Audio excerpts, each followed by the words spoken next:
Hi అండి, welcome to my channel. అందరు ఎలా ఉన్నారు? బాగున్నారా? నేను కూడా చాలా చాలా బాగున్నాను.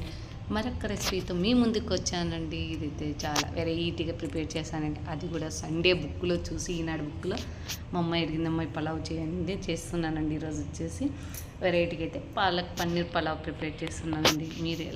మీరు ఎంతమంది నాలా ఇలా ప్రిపేర్ చేస్తారో కామెంట్ సెక్షన్లో కామెంట్ చేయండి.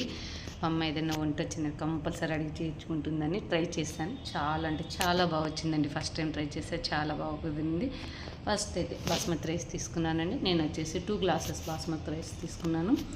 రైస్ తీసుకొని బాగా 2-3 సార్లు వాటర్ వేసేసి కడిగేసి నాననిచ్చానండి. ఒక హాఫ్ అన్ అవర్ అయితే నాననిచ్చాను బియ్యం అనేది. ఈలోపు వచ్చేసి మనకు కావాల్సిన ప్రాసెస్ అనేది చేసుకున్నాము. ఇక్కడ వచ్చేసి పాలకూర తీసుకున్నానండి. 2 కట్టలు పాలకూర తీసుకొని నీట్గా ఇలా కట్ చేసేసి కడిగేసి పెట్టేసుకున్నానండి. వీటిని వచ్చేసి వేడి నీళ్ళలో వేసేసుకోవాలండి. ఒక 3 మినిట్స్ దాకా అలాగే ఉంచాలి పాలకూరని. అప్పుడు మనకు పాలకూర అనేది ఉడికిపోతుంది. చూడండి, ఇలా బాగా వేడి నీళ్ళలో వేసేసామంటే ఒక 2 మినిట్స్ లేక 3 మినిట్స్ పెట్టామంటే పాలకూర మెత్తబడిపోతుంది.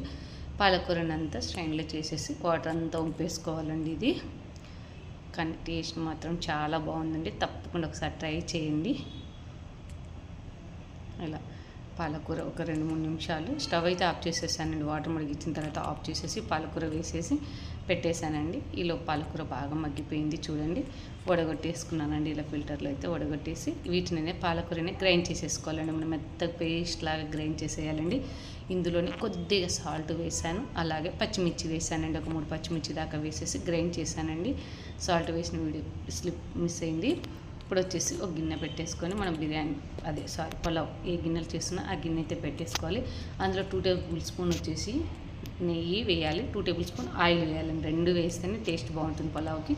తర్వాత ఓల్ గరం మసాలా వేసానండి. గరం మసాలా వచ్చేసి చెక్క, లవంగ, యాలక్క, సాజీర, బిర్యానీ ఆకు, బిర్యానీ పువ్వు అన్నీ వేసేసానండి.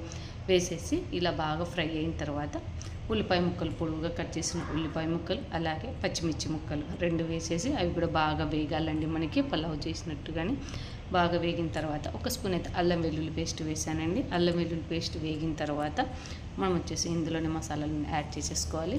అలాగే కొద్దిగా పసుపు, తర్వాత కారం ఉండి తినేదాన్ని బట్టి మనం కారం ఉండి స్పైసీగా ఉండేదాన్ని బట్టి పచ్చిమిర్చి వేసాను నేను. అలాగే పాలకూర పేస్ట్లో కూడా వేసాను కదా, చూసి కారం అనేది యాడ్ చేసేసుకుంటున్నాను. అలాగే సాల్ట్ కూడా అండి చూసి వేసేసుకోవాలి. మనం టేస్ట్కి సరిపడా సాల్ట్ వేసేసుకోవాలి. తర్వాత జీలకర్ర, ధనియాల పొడి వేసేసాను. అలాగే బిర్యానీ మసాలా వేసానండి. 1 స్పూన్ దాకా బిర్యానీ మసాలా వేసుకుంటే ఫ్లేవర్ చాలా బాగుందండి. బిర్యానీ మసాలా వేసాను. వేసిన తర్వాత మసాలాలంతా బాగా వేయించుకోవాలండి. మనకు దూరగా అయ్యేదాకా వేయించుకోవాలండి. అదే స్మెల్ మాత్రం సూపర్గా వస్తుందండి ఇలా మసాలా వేసిన వెంటనే. వేసిన తర్వాత మనం పన్నీర్ అనేది కట్ చేసి పెట్టేసుకున్న క్యూబ్స్ లాగా కట్ చేసి పెట్టుకున్నానండి. పన్నీర్ పీసెస్ని వేసేయాలండి. నేను వచ్చేసి 250 గ్రామ్స్ పన్నీర్ తీసుకున్నానండి. 250 గ్రామ్స్కి వచ్చేసి పన్నీర్ తీసుకున్నా కదా, 1/2 కిలో రైస్ తీసుకున్నాండి. దాదాపు అయితే నాకు కొలత ఇదండి. చూడండి, బాగా కలుపుకోవాలి మనం. పన్నీర్ పీసెస్ మసాలా అంతా పట్టుకోవాలండి. అప్పుడు మనకు తిన్న కూడా పన్నీర్ అనేది సప్పగా లేకుండా టేస్టీగా ఉంటుందండి. చాలా బాగుంటుంది. ఇలా ఇందులో ఒక 2 మినిట్స్ అయితే అలాగే కలుపుతూ వేసుకోవాలి. మన దగ్గర ఇంకా ఉన్నాయంటే కానీ బఠానీలు వేసుకోవచ్చు, క్యారెట్ వేసుకోవచ్చు, చాలా బాగుంటుందండి పలావులకి మాత్రం. ఇప్పుడు వచ్చేసి ఇవి వేగినాయి కదండి. బాగా వేగిన తర్వాత గ్రైండ్ చేసి పెట్టుకున్నాం కదండి, పాలకూర పేస్ట్ వేసేస్తున్నానండి. నేను 2 కట్టలు పాలకూర పేస్ట్ అయితే వేసేసానండి. వేసేసి మనం ఇది బాగా కొంచెం పచ్చివాసన పోయేదాకా ఫ్రై చేసుకోవాలండి.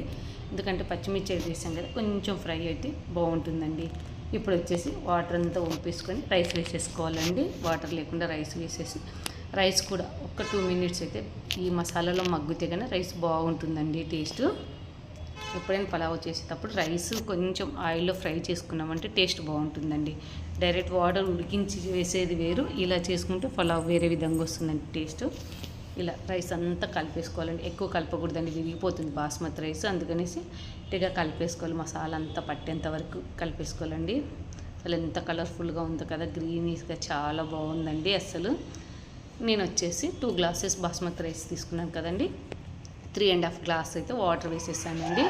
కుక్కర్లో అయితే కానీ వాటర్ ఇంకా తక్కువ వేసుకోవాలండి. మనం వచ్చేసి నేను డైరెక్ట్గా చేస్తున్నాను కాబట్టి ఒక గ్లాస్కి 2 గ్లాసెస్ వచ్చేసి రైస్ తీసుకుంటే 3.5 పైన వేసానండి. రైస్కి వాటర్ వచ్చేసి కుక్కర్లో అయితే కానీ మనం 3 గ్లాసెస్ అయితే సరిపోతుందండి. ఇలా వేసిన తర్వాత వాటర్ వేసిన తర్వాత అంతా కలిపేసుకోవాలండి. ఒకసారి మనం ఎక్కువగా రైస్ కలపకూడదండి. ఒకసారి కలిపేసి మూత పెట్టేసి బాగా ఉడికించాలండి. చూడండి ఇప్పుడైతే దాదాపు 70% రైస్ అనేది ఉడికింది కదండి.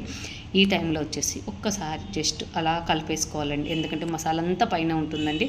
ఒక్కసారి అలా కలిపేసామంటే కనుక మనకి మసాలా అన్నిటికీ పట్టుకుంటుంది, ఈవెన్గా ఉంటుందండి. రైస్ కూడా ఈవెన్గా ఉడుకుతుంది. ఇలా అంతా కలిపేసుకున్నాం కదండి. ఎక్కువ కలపకూడదండి, బాస్మతి రైస్ అనేది విరిగిపోతుంది కదా. ఇలా లైట్గా కలుపుకున్న తర్వాత మనకు ఆల్రెడీ 75% దాకా ఉడికిందండి. ఇప్పుడు వచ్చేసి మనం కట్ చేసి పెట్టుకున్న కొత్తిమీర వేసేయడమేనండి. అంతేనండి, టేస్టీ పాలక్ పన్నీర్ రైస్ అయితే రెడీ అయిపోతుంది మనకి. కొత్తిమీర వేసిన తర్వాత ఒక 5 మినిట్స్ అండి అలాగే వేడికి సిమ్లో పెట్టేసి వదిలేసామంటే దమ్ అవుతుంది.